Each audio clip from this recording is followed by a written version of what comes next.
என்னுடைய பெயர் அப்துல் நாசர். நான் தலைமை ஆசிரியராக இருந்து பணி ஓய்வு பெற்றிருக்கின்றேன். இந்த தோட்டத்தை ஒரு 4 ஆண்டுகளுக்கு முன்னர் வாங்கினேன். அந்த வாங்கும்போது பார்த்திங்கன்னா வெறும் பொட்டல் காடு மாதிரி தான் இருந்துச்சு. சோளம் தான் விளைஞ்சிட்டு இருந்துச்சு.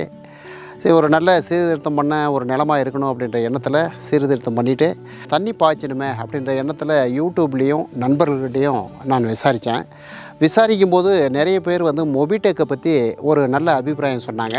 உண்மையிலேயே அது ஒரு 100% நல்ல சக்ஸஸ் அப்படின்ற ஒரு தகவலை அந்த யூடியூப்பில் பார்த்து எனக்கு ஒரு திருப்தி ஏற்பட்டுச்சு. மொபிடெக்கு ஈரோட்டில் அணுகி நான் கேட்கும் பொழுது அவர் என்ன சொன்னாருன்னா, சார் நீங்கள் ஒரு முறை செஞ்சு பாருங்கள், அதுக்கு பின்னாடி அதனுடைய எஃபெக்ட் தெரியும்னு சொன்னார். நான் அதை எரெக்ஷன் பண்ணேன். 2 இயர்ஸுக்கு முன்னாடி எரெக்ஷன் பண்ணிவிட்டு இங்கே இருக்கக்கூடிய ஒரு 5 ஏக்கரில் முழுக்க பாக்கு தோப்பு போட்டேன்.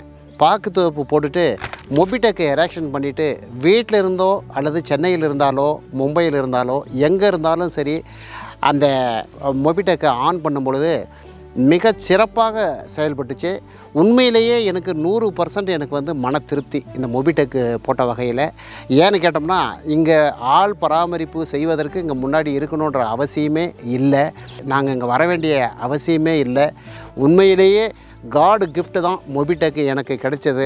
அதனால் மொபிடெக்கு கிடைக்காது இருந்தால் என்னுடைய வாழ்க்கையில் பாதி நேரத்தை இந்த தோட்டத்தில் நான் செலவழிச்சிருக்க வேண்டிய ஒரு கட்டாயத்துக்கு ஆளாக்கியிருப்பேன். ஆனால் இந்த மொபிடெக்கு வந்ததுனால எனக்கு உண்மையிலேயே திருப்தி ஏற்பட்டு என்னுடைய விவசாயம் சிறந்த முறையில் செய்கிறதுக்கு ஒரு ஏதுவாக இருக்குது. நீங்கள் தம்பாச்செலாம் இந்த வயல் முழுக்க தண்ணி நிறைய ஃபுல்லாக கட்டும் பொழுது அதில் வைரஸு பாக்டீரியா இதெல்லாம் ஃபார்ம் ஆகிட்டு அதனுடைய பயிர் வளர்ச்சியை குறைக்கிற மாதிரி தெரியுது. கீழே ஃபங்கஸ் கூட அட்டாக் ஆகுது.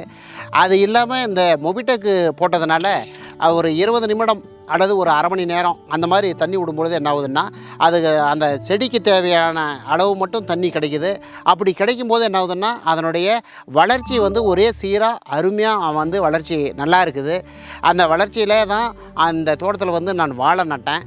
வாழை நடும்போது இந்த சொட்டு நீர் பாசனத்து மூலிமா மொபிடெக்கு மூலிமா நான் அப்பப்போ தேவைப்படும் பொழுது தினமே கொஞ்சம் கொஞ்சமாக தண்ணி விடும் பொழுது பாருங்கள், இந்த வாழையெல்லாம் கூட நல்ல ஒரு அருமையான ஒரு குலையை தள்ளக்கூடிய ஒரு நிலைக்கு இருக்குது. இது முழுக்க நான் ஆர்கானிக்கில் தான் பண்ணியிருக்கிறேன்னு தவிர இன்ஆர்கானிக்கில் நான் பண்ணலை. ஆர்கானிக் மூலிமா பண்ணும் பொழுது பாருங்கள் நல்லாவும் வருது. அதே மாதிரி அதுக்கு சப்போர்ட்டே எதுன்னு கேட்டிங்கன்னா, மொபிடெக்கு கம்பெனி மூலிமா அந்த இரிகேஷன் வால்வுங்களை ஆட்டோமேட்டிக் வால்வுங்களை வச்சு பயன்படுத்தி நம்ம பண்ணுறதுனால மட்டும்தான் இது சாத்தியமாக இருக்குதுன்னு நான் அதை நினைக்கிறேன். ஒரு வயலுக்கு ஏறக்குறைய 4 மணி நேரம் விட்டால் தான் அந்த தண்ணி முழுக்க தண்ணி நிற்கும். இந்த மொபிடெக்கில் ஆட்டோமேஷனில் நான் இரிகேஷன் பண்ணும்போது ஒரு அரை மணி நேரம் விட்டோம்னாவே நமக்கு என்ன ஆகுதுன்னா வயல் முழுக்க தண்ணி நின்றுடுது. அது நல்ல நிறைவாகவும் தெரியுது. நீரை சேமிக்கணும் அப்படின்னா இந்த மாதிரி சிஸ்டங்களை பயன்படுத்தினா நமக்கு நிறைய மிச்சமாகும். நமக்கு டைமும் மிச்சம். ஆளை வச்சுக்கிட்டு நம்ம ஒவ்வொரு வயலாக நம்ம தண்ணி கட்டிக்கிட்டு ரொம்ப சிரமப்படுறதுக்கு ஆள் இல்லாமலே நம்ம ரொம்ப தூரத்தில் இருந்தால் கூட நம்ம ஆட்டோமேட்டிக்காக நம்ம கேட் வேலை ஆப்ரேட் பண்ணி நம்ம தண்ணி போட்டு இருந்தோம்னா ஆட்டோமேட்டிக்காக எல்லா வயலும் தண்ணி பாஞ்சிருது. வறட்சின்ற ஒரு காலம் வந்துச்சுன்னா அந்த வறட்சி காலத்தில் கூட நம்ம இந்த சொட்டு நீர் மூலியமாகவும் இந்த மொபிடெக் மூலியமாகவும் நம்ம பயன்படுத்தும் பொழுது நமக்கு குறைவான தண்ணி இருந்தாவே நிறைவான தண்ணி கட்டுறதுக்கு ஒரு மிகச்சிறந்த சாதனமாக இது தெரியுது.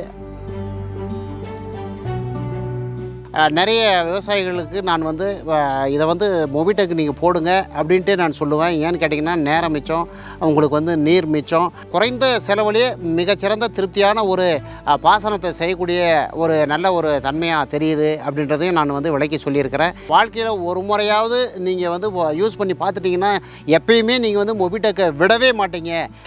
நண்பர்களுக்கோ விவசாயிகளுக்கோ எல்லாத்துக்குமே நீங்களே ரெக்கமெண்டேஷன் பண்ணுவீங்கன்றது தான் என்னுடைய கருத்தாக இருக்குது. விவசாயத்துக்கு ஒரு உற்ற நண்பன் அப்படின்னு சொல்லி சொன்னோம்னா அது மொபிடெக் தான். அந்த இரிகேஷன் தான் எங்களுக்கு ரொம்ப திருப்தியாக கொடுக்குது, உற்ற நண்பனாகவும் இருக்குது.